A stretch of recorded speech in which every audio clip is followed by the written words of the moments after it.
नमस्कार संस्कृत के प्रिय विद्यार्थियों, आप सभी का बहुत बहुत स्वागत है मैग्नेट ब्रेन्स हिंदी मीडियम पर। मैं पंकज तिवारी। देखिए, मैंने जैसा कि आप लोगों को वादा किया था कि मैं बहुत जल्द आप लोगों के लिए 9th और 10th की सैमुसी को लेके आने वाला हूं, तो अब वो समय आ गया है। आप लोग भी तैयार हो जाएं बहुत अच्छे से पढ़ने के लिए। आज मैं केवल 9th क्लास का ही लेकर के आया हूं, जिसका आज विषय सूची पढ़ेंगे हम, जिसे आप ओवरव्यू के रूप से जानते हैं। ठीक है, तो आज हम विषय सूची को जानेंगे कि हमारी पुस्तक सैमुसी में क्या क्या हमको मिलने वाला है।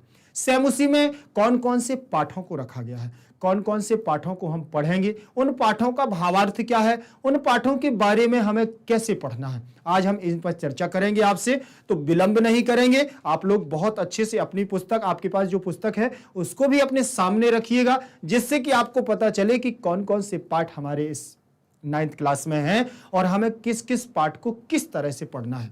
देखिए, हम लोग जो अद्भुत बैच की तरफ से आप लोगों के लिए ये सारी चीजें व्यवस्था पूर्वक दी जा रही हैं, इनका एक बहुत बड़ा एक रहस्य है। रहस्य समझ रहे हैं ना?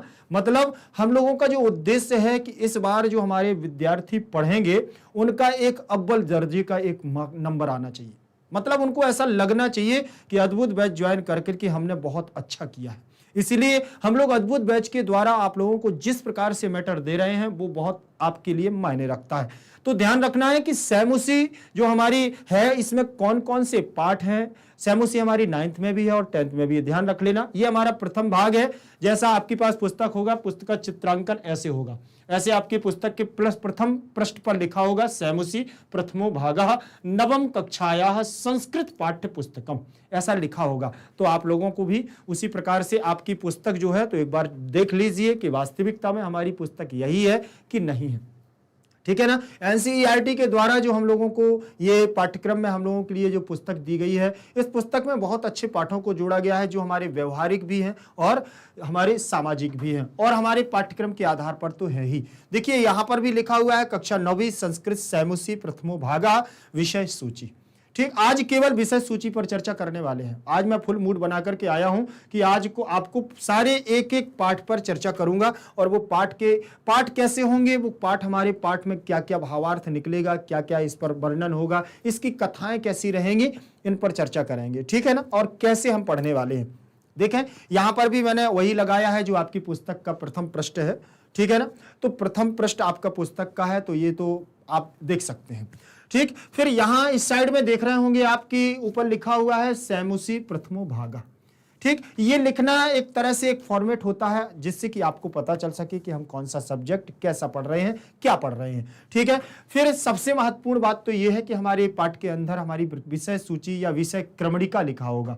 क्या लिखा होगा? विषय क्रमणिका। हमारी जो विषय पाठ है, पाठ्य क्रमणिका, जो हमारी पाठ्य पुस्तक में विषय पाठ जोड़े गए हैं, उन पाठों पर हम कैसे अध्ययन करें, उनको कैसे गति प्रदान करेंगे, कैसे हमारा सिलेबस होगा, ये सारी चीजें हमारे लिए महत्वपूर्ण है। ध्यान रखना बेटा। देखिए, यहां लिखा हुआ है पाठा और यहां लिखा हुआ है पाठस्य नाम। अब दो कॉलम हम लोगों ने रखे हैं। इसमें दो कॉलम इसलिए रखे हैं कि ताकि आपको पता चल सके, आपकी पुस्तक में भी ये दिए होंगे, आप अपनी पुस्तक के आधार पर भी देखते चले। वैसे तो ये सारी चीजें बिल्कुल आपकी पुस्तक, देखिए जब पुस्तक पढ़ा रहे हैं तो पुस्तक से ही है सब कुछ, बस इसके अंदर का जो भावार्थ है वो आपकी पुस्तक में नहीं लिखा, तो उसको आपको बहुत ध्यान से सुनना है। इस साइड में आपको सारे पाठ मिल रहा है, उस साइड में आपके पाठ के नाम मिल रहा है, तो मैच भी करते जाना है कि कौन कौन से पाठ आपके हैं। कई बार क्या होता है कि हम लोग जब किसी शॉप पर जाते हैं, दुकान पर जाते हैं, तो हम लोग बुक लेते हैं और हमारे जो शॉप पर जाने पर वहां हमें दुकानदार जो होता है वो बुक दे देता है, उसका स्टॉक पुराना होता है कि नहीं? ऐसा सभी के साथ होता है। तो उसका स्टॉक अगर पुराना रखा होता है तो पुराना स्टॉक निकालने के चक्कर में वो बुक दे देता है। ठीक है, कोई नहीं, दे दिया है, सैमुसी तो वो भी है। लेकिन क्या होता है कि हमारी सीबीएसई के द्वारा, एनसीईआरटी, ईआरटी के द्वारा जो हम लोगों का पाठ्यक्रम होता है, इसमें कभी ना कभी बदलाव होता रहता है। क्या रहता है? बदलाव होता है। कभी इसमें से कोई पार्ट निकाल दिया जाता है, कभी इसमें दूसरा पार्ट जोड़ दिया जाता है। ये सारी समस्याएं हम लोगों के साथ में आती हैं, तो आपको वो भी याद रखना है कि कौन सा, अगर पुरानी बुक है आपकी, अगर आपने पिछले वर्ष की किसी से पुरानी लेके रखी है, ठीक, या आपके पास से आप शॉप पर जाने के बाद आपको किसी उसके द्वारा दी गई हो पुरानी बुक, पुराना स्टॉक दे दिया गया हो, तो भी आपको मैच करना है। इसमें बस ये नहीं देखना है कि पहला पार्ट, द्वितीय पार्ट, तृतीय पार्ट, बिल्कुल इससे बस मैच नहीं करना, आपको पार्ट का नाम भी मैच करना है। ठीक है, ये सबसे महत्वपूर्ण है। क्या होता है, हम लोग धोखे में रहते हैं। धोखे में रहते हैं कि इसमें लिखा है प्रथमा पाठा भारती वसंत गीत और फिर द्वितीय पाठा में यहाँ स्वर्ण काका दिया हुआ है हमारी न्यू बुक में, और हमारी पुरानी बुक में स्वर्ण काका है ही नहीं, उसकी जगह दूसरा दिया हुआ है।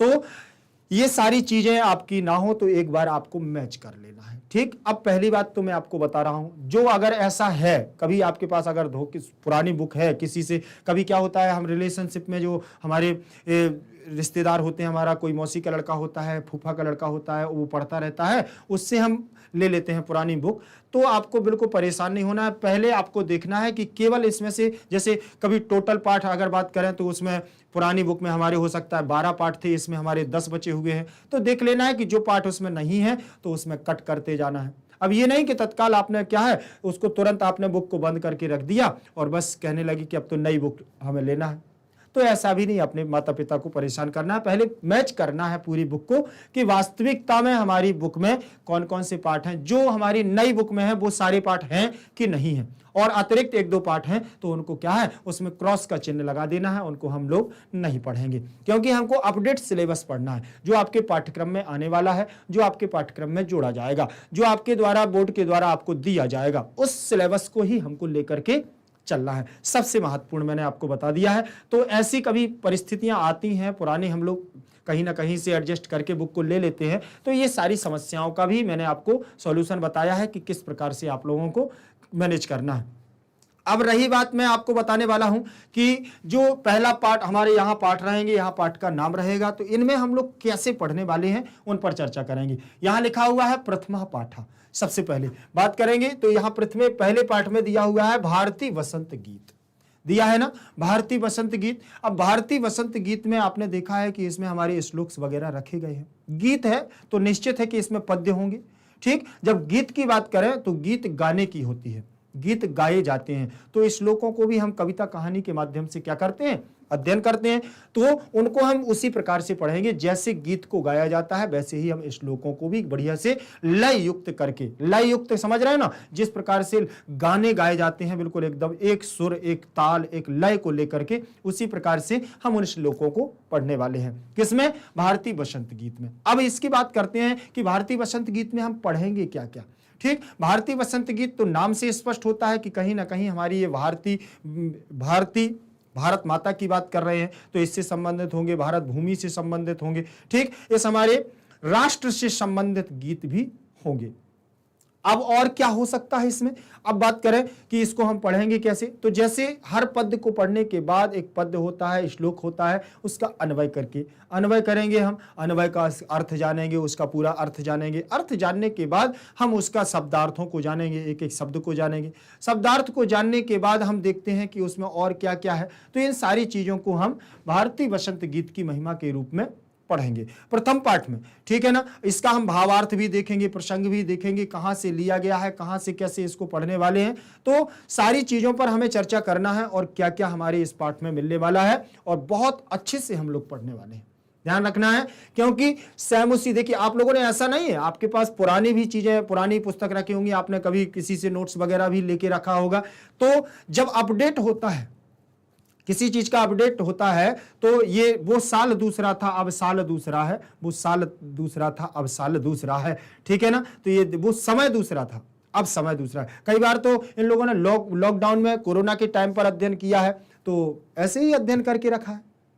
ठीक है ना, तो हो सकता है कि उसको पूरा अध्ययन ना किया हो, आप लोग जो रखे हो किसी का नोट्स वगैरह, तो उसको भी आपको देखो। सबसे ज्यादा है हमें वर्तमान समय को लेकर के, जो हमारे वर्तमान समय में सिलेबस में है उसको विशेष रूप से ध्यान देना है, और उसी को ध्यान में रखते हुए थोड़ा सा विलंब हुआ है हम लोगों से। ठीक, तो उसके लिए क्षमा प्रार्थी हूं कि बहुत और थोड़ा सा पहले मुझे सैमुसी को लाना था, लेकिन किसी कारणवश नहीं आ पाई, तो लेकिन अब मैं बहुत जल्दी लेकर के आपके समक्ष आ गया हूं, तो आप लोग भी बहुत अच्छे से तैयार रहिए। पहले पाठ में हम भारती वसंत गीत को पढ़ने वाले हैं।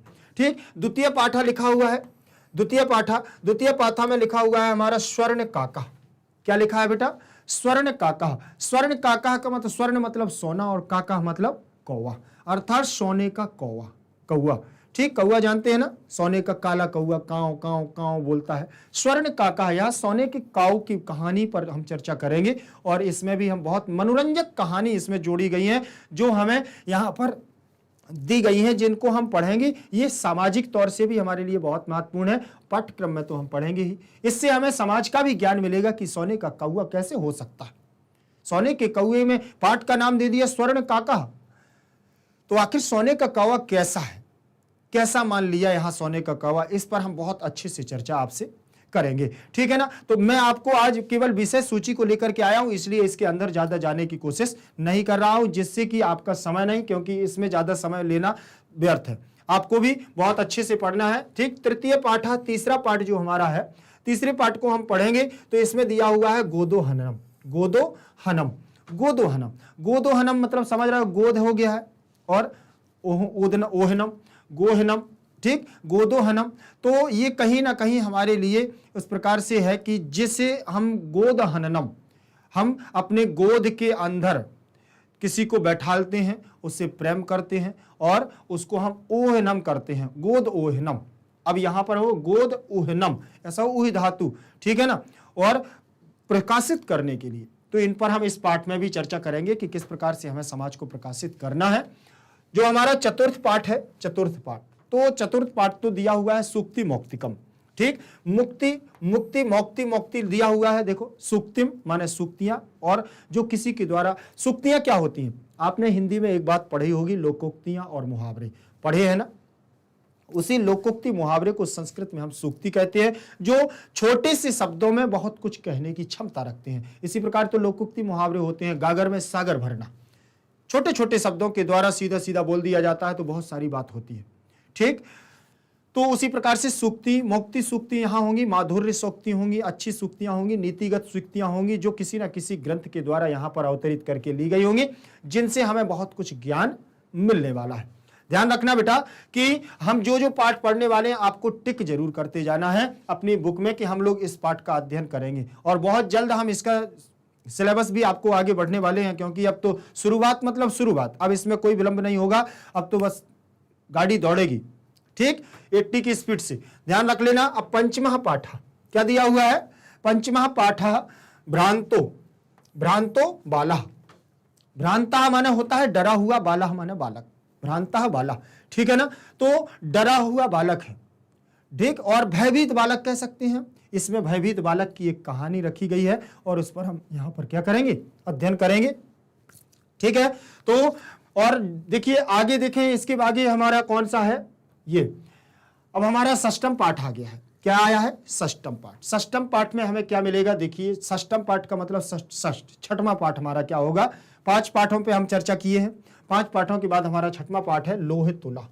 लोह तुला का मतलब है, लोह मतलब लोहा, आयरन, समझ रहे हैं ना, लोहा, ठीक, लोहा, और तुला माने होता है तराजू, तराजू, ठीक, लोहे की तराजू। अगर आप लोगों को याद हो तो ये पाठ बहुत पहले 7th 8th में हिंदी में आया करता था, लेकिन ये संस्कृत में आने का मतलब यहाँ पर उन्होंने सीधा सीधा ऐसा कहते हैं, एक मित्र है, मित्र के द्वारा तराजू, लोहे की तराजू, चूहा खा जाता है, लेकिन इसमें थोड़ा सा परिवर्तन किया है उन लोगों ने।